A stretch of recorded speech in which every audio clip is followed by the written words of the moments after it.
Good evening. The war in Sudan is not only being fought with weapons. Behind the battles lies a complex network of political interests, economic ambitions, foreign influence, and competition over Sudan's vast natural wealth. From Darfur's gold mines to strategic territories rich in resources, Sudan has become an arena where economics and politics intersect in dangerous ways. Tonight, we ask difficult and direct questions. Who benefits from prolonging the war in Sudan? What role do international economic interests play in shaping political positions toward the conflict? And how do former colonial powers continue to influence African affairs through economics, diplomacy, and strategic alliances? And many more questions for which we are seeking answers. This episode is not only about war. It is about sovereignty, legitimacy, national identity, and the future of Sudan in the face of fragmentation, foreign interests, and armed rebellion. In this episode, our guest is Mr. Tarik Muhammad, an international project director and consultant specializing in foreign direct investment and high-level government liaison across the UK, Middle East, and Africa. Good evening, Mr. Tarik. It's an honor to host you in Sudan in a week. Good evening, Nancy. It's my pleasure to be here. I'm delighted that you actually chosen this gracious day, a Friday. It's a day that is revered across the Muslim world. So I'm delighted to be here with you. Thank you, Mr. Tarik. To begin our discussion on the broader dimensions of the crisis, I would like to start with a fundamental question that often shapes how we understand both governance and conflict today. What can you tell us about the close relationship between politics and economics, and which one leads the other, whether in third world countries or in Britain, where you are living now? Politics is defined as the art of the possible, the art of the possible, and it's about pragmatism, and it's about, kind of really living in the moment and enacting the laws that solve the problems, because obviously politicians are supposed to be,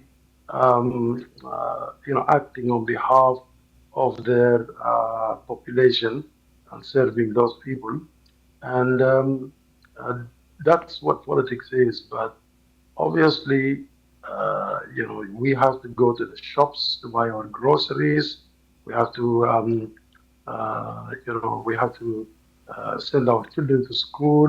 That costs money. And so real life is about the economics. So politics and economics are actually intertwined, and pretty much they are actually, most of the time moving in unison with each other. Yeah. There is also a strong economic dimension to the conflict in Sudan, particularly when it comes to natural resources such as gold and mines. Could you tell us more, Mr. Tariq, which are often cited as factors influencing external and internal interests in the war? In your opinion, how Yeah. significant are these economic factors in shaping the course, if we can say, of the conflict in Sudan? Mm. So, I mean, if you go back to modern Sudan, the 1821 sticks out as a key date in the history of how Sudan has actually become a modern nation. Muhammad Ali Pasha, acting on behalf of his superiors in the Ottoman Empire, he needed to form an army in Egypt, in Cairo. That was very difficult. The Egyptians would not enlist in the army. And as a result, he moved in 1821 by himself, not sending anybody else, to, track the Nile all the way towards the borders of South Sudan today, And his quest was for gold and gold to finance the military machine that he required to prosecute wars in Hijaz and other places, and also men who are actually ready to fight. And the Sudanese men, in that sense, have been really battle hardened for hundreds of years, and they were also noted by Rudyard Kipling when the British square was actually broken in eastern Sudan. The issues of resources are always there with war. You cannot fight a war without resources. Invasions require resources. It depends on the conditions on what's really happening at the time. If you come back to sort of modern times, we had Chevron oil dig a few wells in the border areas of Sudan and South Sudan today. When you're drilling for oil, you're looking at 20 to 50 million dollars worth of cost. Hole, find the oil grade. You don't find the oil, you have to, dump that hole and move on somewhere else with your seismic information and look to dig somewhere else. So Chevron were successful in the mid 1980s, found the oil, and then of course Jafar Numeri for some reason could not manage the situation. He had a revolt against him, and then in many ways, today's debacle in Sudan actually started when Jafar Numeri led a change. He had several changes to empower himself, to position himself in his ruling of Sudan for 16 years, but he could not get the Chevron oil that was found, get it out and get it to market so that economically then he's strengthened. So there was a revolution, 1985, and Jafar Nueri was deposed, and it was economic situation. It was actually sugar. People could not have sugar, and Jafar said, "Look, use dates instead, and don't eat 3 meals. Eat, 2 meals a day, 1 meal a day." It was the economy that drove Jafar Nueri out. Later on, obviously, General Bashir and the NCP, National Congress, sorry, in um, uh, المؤتمر الوطني, if I can say it in The National Conference, yes. yeah, they then managed, as they came in 1991, they managed to communicate strongly to the Chinese that they have this oil. They also managed to pressure Chevron to exit those concessions. They were the most prolific producing. So you drilled, the oil is right there. You just need to pump it out. Chevron then had a tax exemption from the U.S. government because they were not really ready to relinquish those producing assets. It was important for them, and I think they had almost $1 billion dollars worth of tax exemptions, about 900 million. And as a result, they gave back those concessions to the government of Sudan, and then the government of Sudan then divided those concessions in so many ways. A company from Canada called Iraq is led by a Pakistani, took over 25%, and that was a move forward. The ambassador, Sudanese ambassador in China, would actually go in many ways to the extent of groveling, asking them to come and look at these opportunities. And in and around 1996, the Chinese were stunned. They entered Africa through Sudan and they found Chevron oil ready to pump out. They didn't need to invest in the drilling. They didn't need to invest in the seismic studies. They found the oil. They started pumping. They constructed one of the longest pipelines, over 1,500 um, kilometers all the way, 1,000 kilometers, so not famous. So the longest pipeline till today from central areas of Sudan. We're talking about Unity State and Hijlij, and pumping stations were put together, and of course the Sudanese oil, Nile blend is called from that area is paraffinic, so you have to But heat the Mr. pipe. Tariq, to So, what yeah. extent do these resources, control, and financing networks sustain the continuation of the war? Yeah, so the Chevron oil was pumped out 1999. That gave Bashir a huge influx of cash. Then that led to the uptick in violence in South Sudan, which then led to the secession of South Sudan in 2005, though the start of the secession by bringing a comprehensive peace agreement. It was Chevron's oil. The Chinese then found out there is oil in Africa, through Sudan.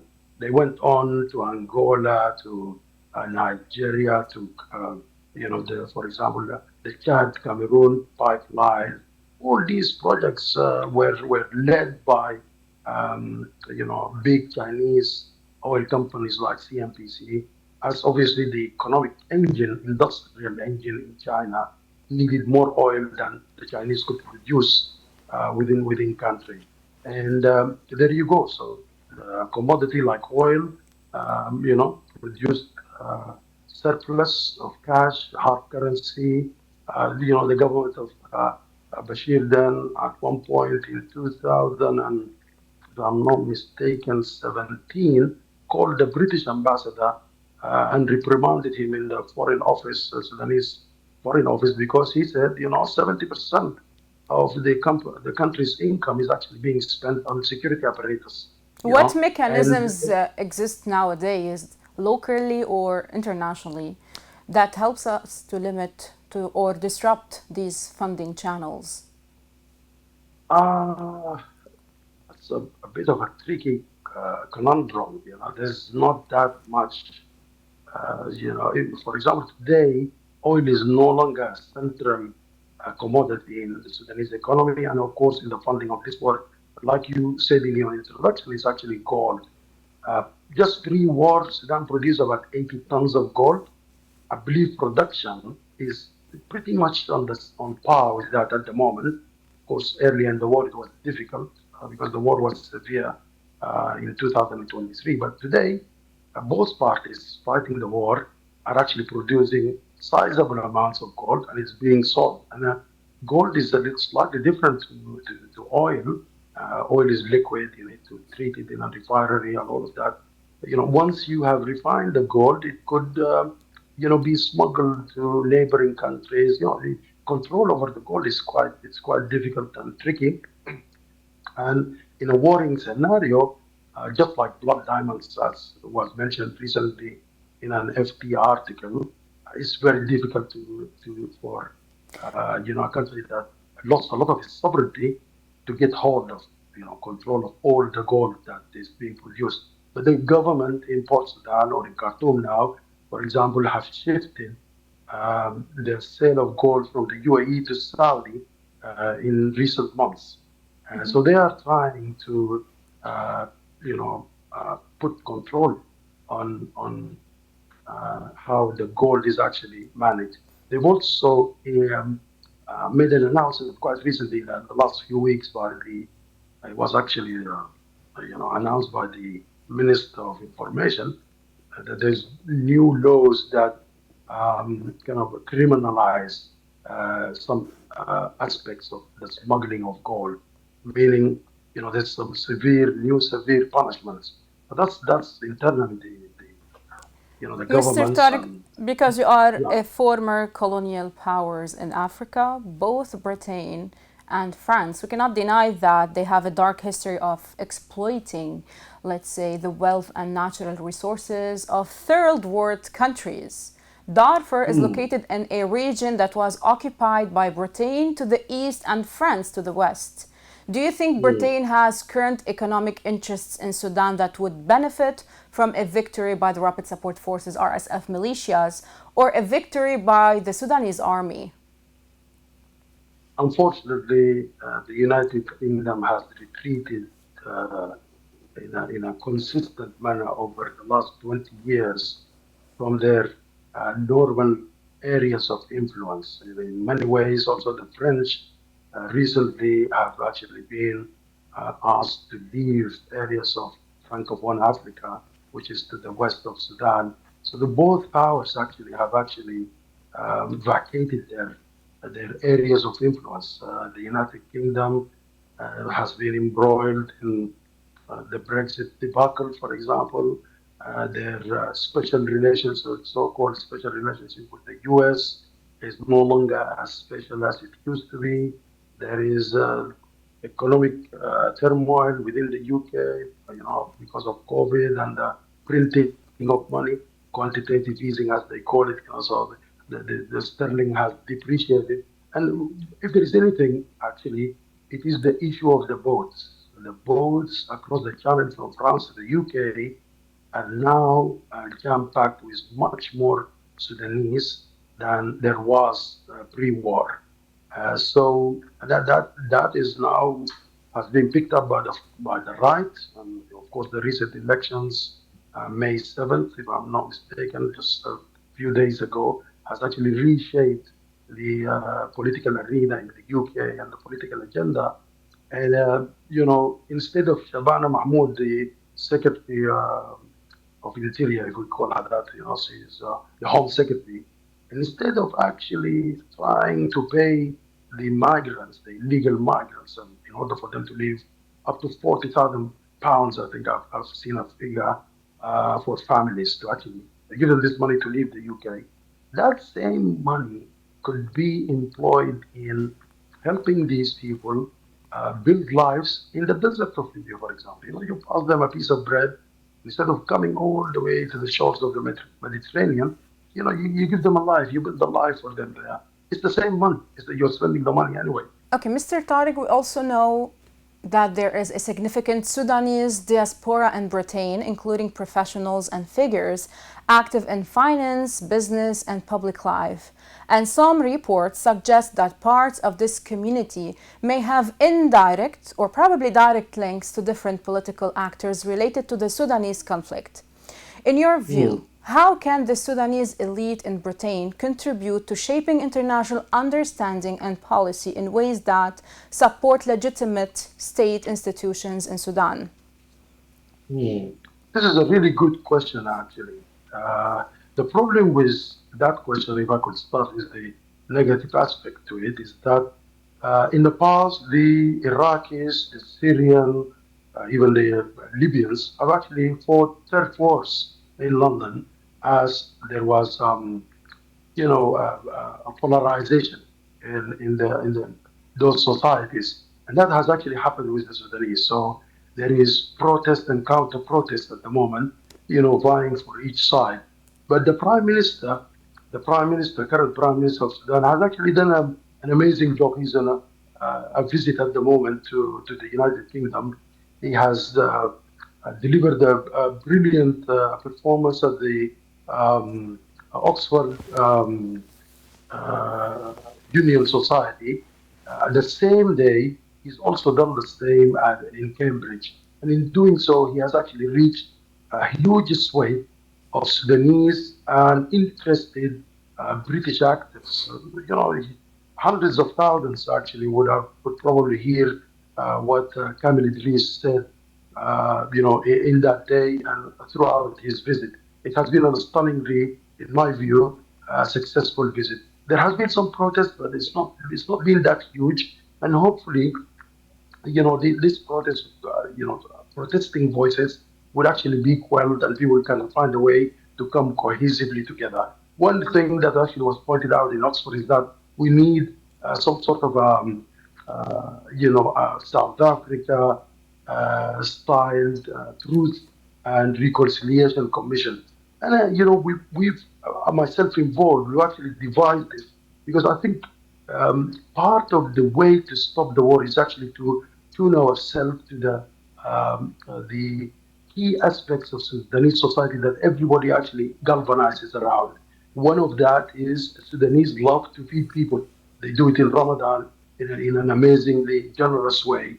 And additionally, if you meet somebody that you've had a feud with for years in a funeral, there's actually two words that can actually completely dispel the feud: al-afu wal-afia.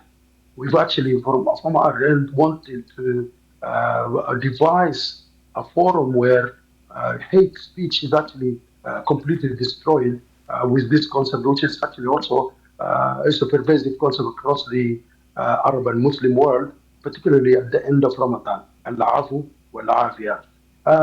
As for the professionals, I hate to say, there isn't that much unity among the Sudanese professionals here. If you look at the doctors' union or the engineering union, engineers, that they are all infighting and vying for their own self-interest, and this is also an element of um, aspect of Sudanese life, where the Sudanese abroad don't really perform together. They perform individually. And internally, they come together, but they don't produce as much as they do individually abroad. The Sudanese have actually been credited to putting the civil service of the Middle East, of the Gulf region together, the communication, the media aspects of the Middle East, the accountancy, sector, the municipalities of Dubai and Abu Dhabi are noted to have been actually uh, you know, uh, um, you know, planned by Sudanese people. A notable person in Sudanese media, for example, Ali Shummu, Professor Ali Shummu, who is now, I believe, residing in Saudi, have done an amazing job in the UAE. So the diaspora in the UK, they need ways to galvanize them. And I think one of the points that we're going to talk about here, it was this proposal, which was led by a new organization that I established myself, which was called Sudan Feeds London, Sudan Youth in London. We're And going it to says, talk about yeah, that, Mr. Tariq. sure, sure, sure. Yes, but But I would like to the ask need, you, do you think that it is possible to pressure Britain to designate the Rapid Support Forces as a terrorist organization, despite their connections to influential figures within the British business world? I mean, I think that, you're ramping up the difficulty. You've already got a soup, a complex elements that are actually very difficult to unravel, and then to go and bring about more sort of a polarizing action. I mean, sanctions have actually not really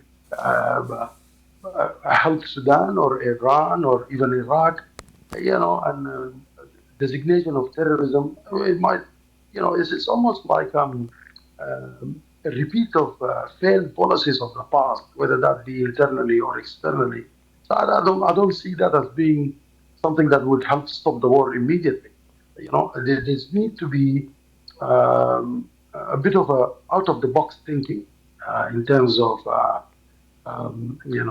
getting this war to stop, which is actually now, I think it is a bit of a consensus on both ends, or rising voices on both ends, that this war should not continue. It should not continue. The Sudanese populace, have suffered enough. 13 million plus have actually lost their homes, homeless.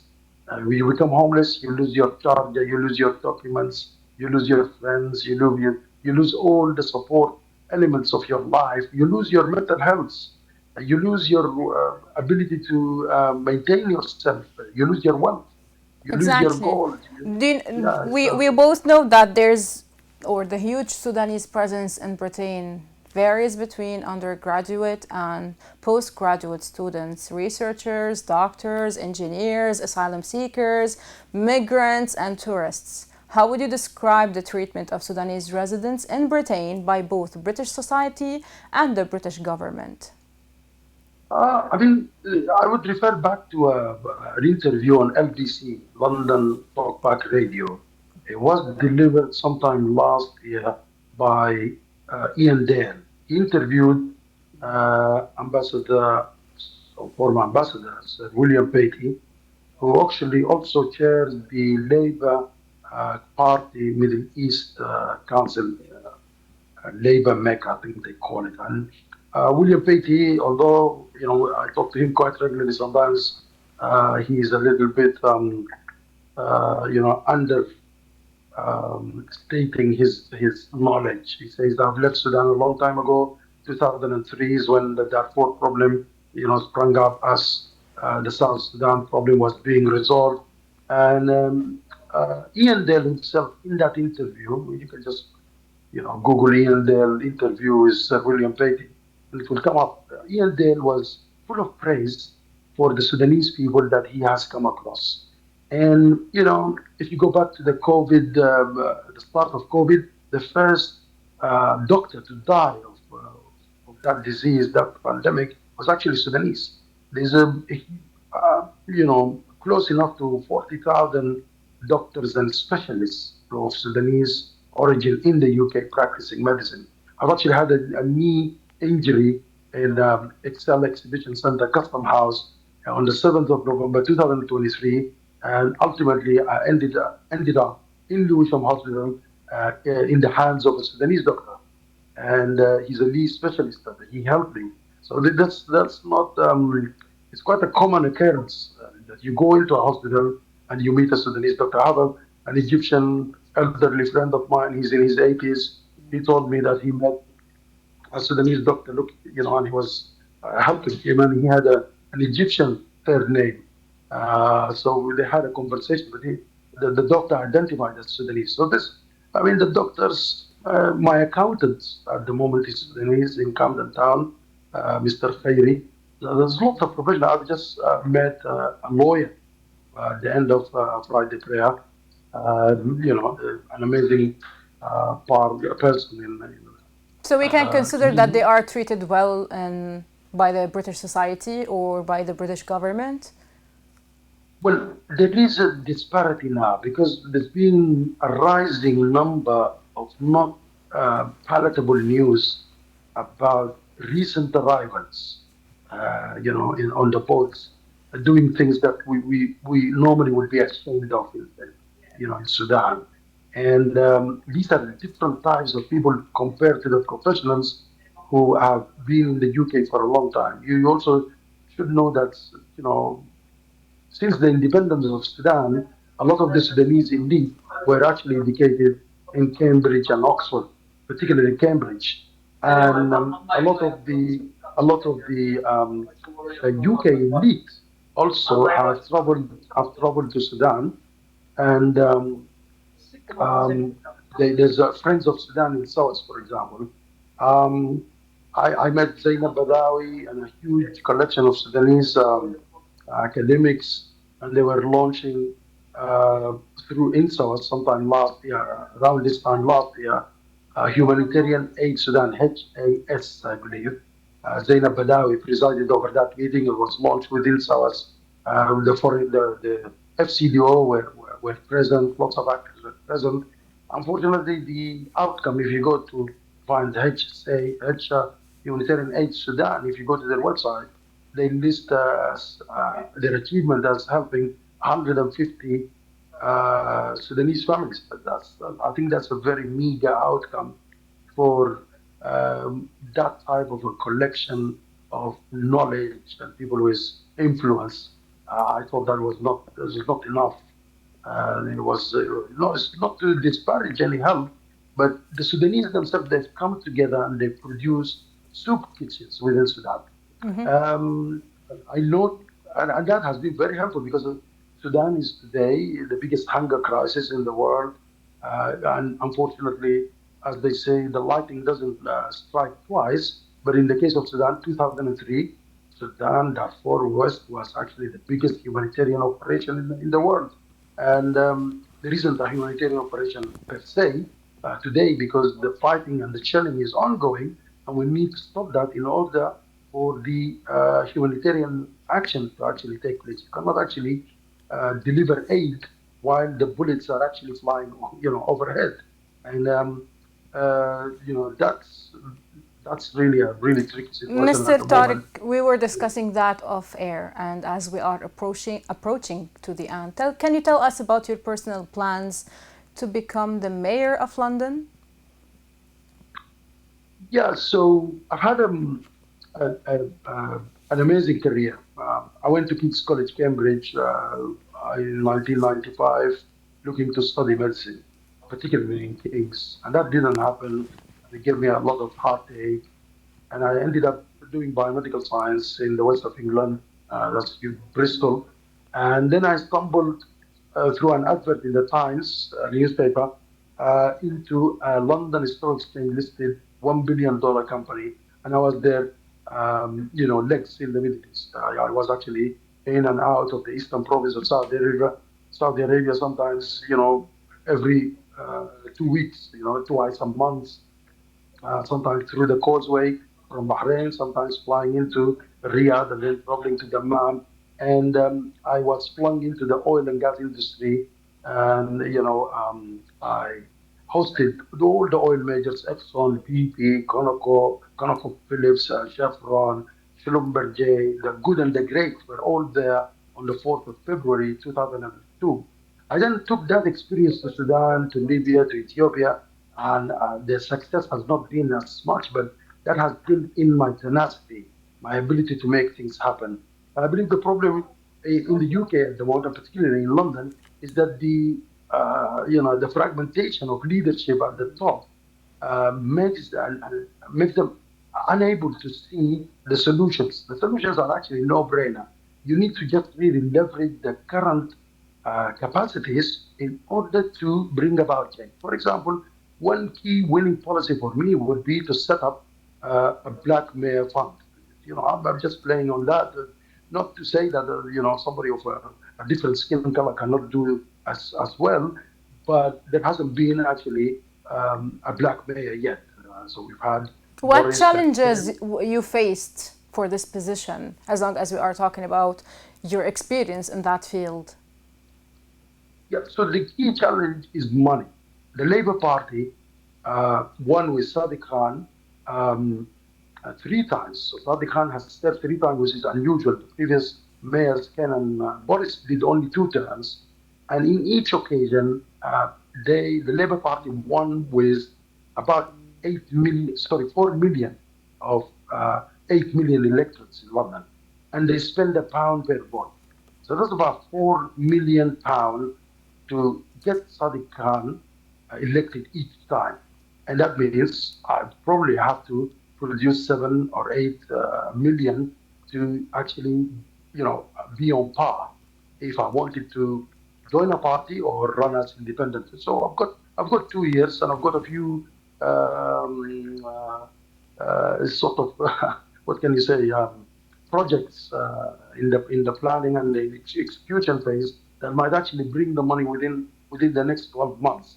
But the I don't think if the money issue is resolved, and I'm confident it can be resolved, then I don't think anybody would withstand the veracity and the strength of my policies. So I was actually telling you about one of my key policies is that the mayor takes about 100, something shy of 150,000 pound as salary.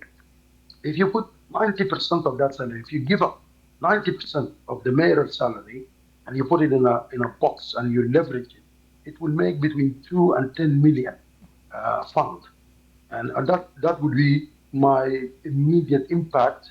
And I would disperse 500 to £1,000 every day for anybody who comes with a project written on A4 sheet of paper and it makes sense. We bring them on and we give them tea and biscuits. We discuss their plan and we give them the money straight away, and they can go and Is this generate one of your economic activity. plans? This is one of my If you policies. are One of my if you are policies. elected, is this one of your Yes, if realistic I'm and elected, practical I will plans? give up.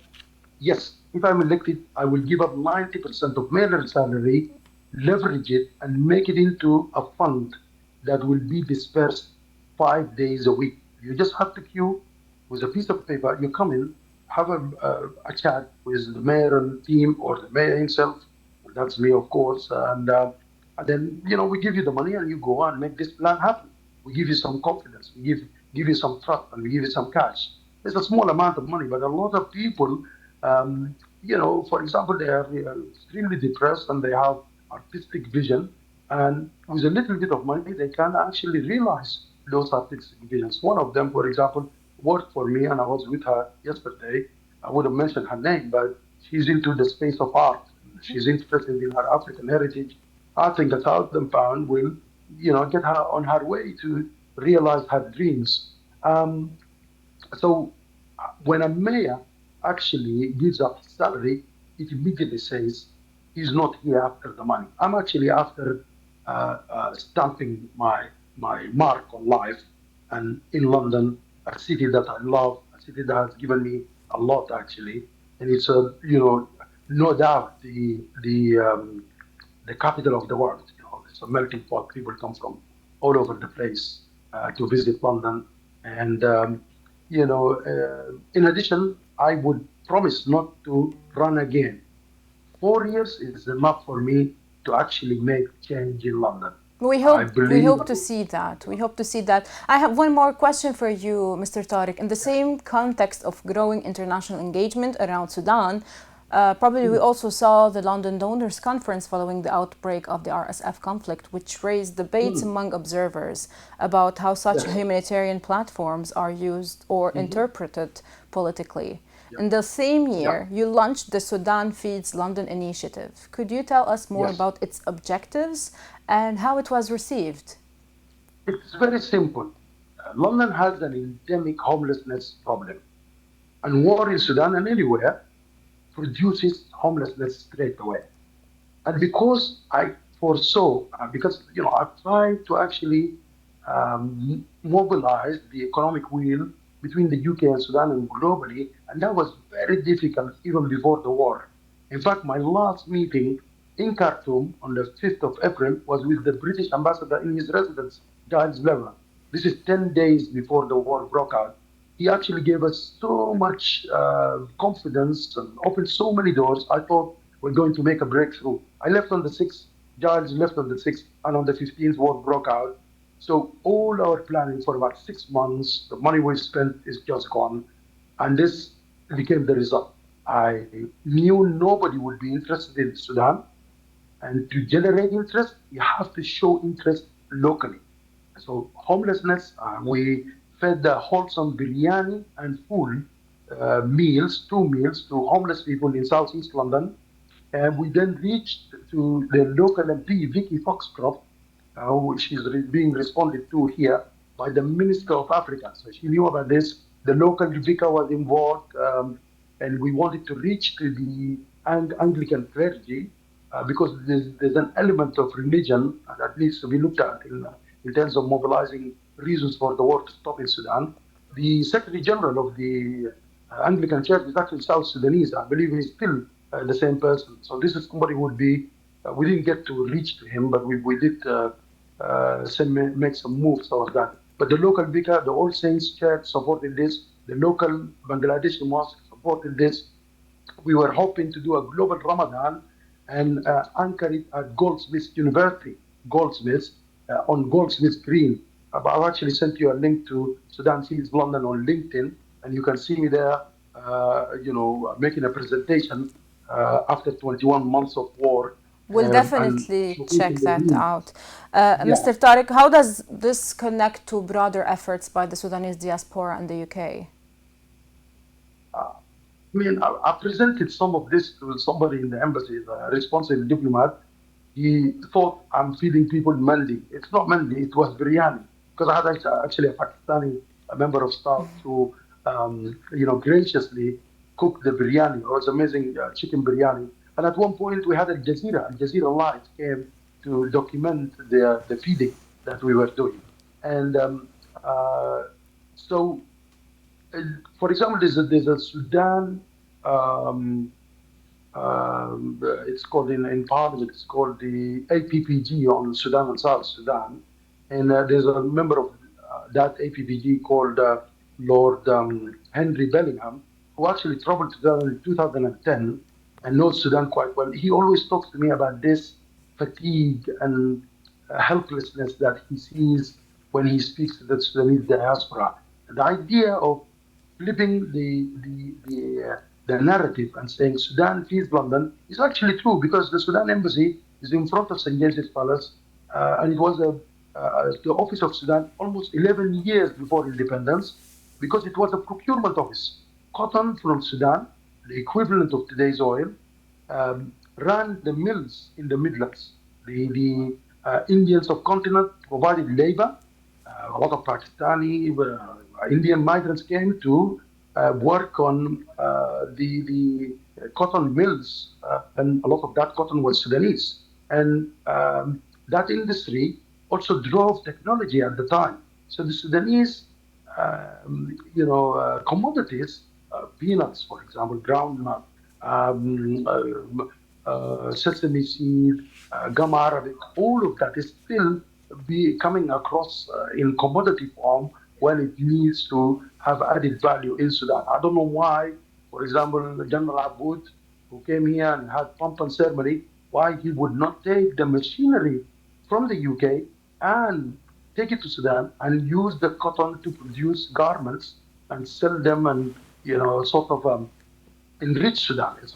It's a no-brainer till today. Sudan could have done that, but I mean, this industrial output is now in China. So That's impressive, and we love to see Sudanese culture and Sudanese people succeeding in other countries and just sharing one their more point, if cultures. I may. Yes, go ahead. Hmm. So, Lord Collins of Highbury wrote back to Vicky, apologizing for not attending one of our feeding sessions in Ramadan and setting out a British policy towards Sudan. This is along the time of the conference that's mentioned in London. And at the end, he says that support of a Sudanese-led process to end the violence.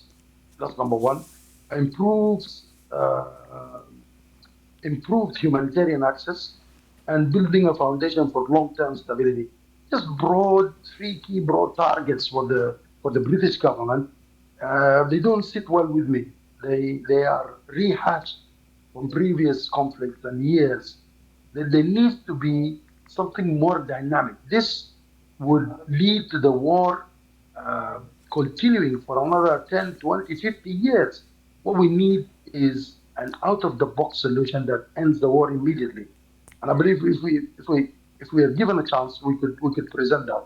We hope that to host you again, Mr. Tariq, because you have very insightful or very beautiful comments and beautiful perspectives as well. Um, Time is up. I would like to sincerely thank you, Mr. Tarik Muhammad, Project Director and Consultant specializing in foreign direct investment and high-level government liaison across the UK, Middle East, and Africa. Thank you for sharing your time, your perspectives with us today. It's been my pleasure, Nancy. Thank you so much for hosting me, and I'll be delighted if you call on me again. Thank you so much.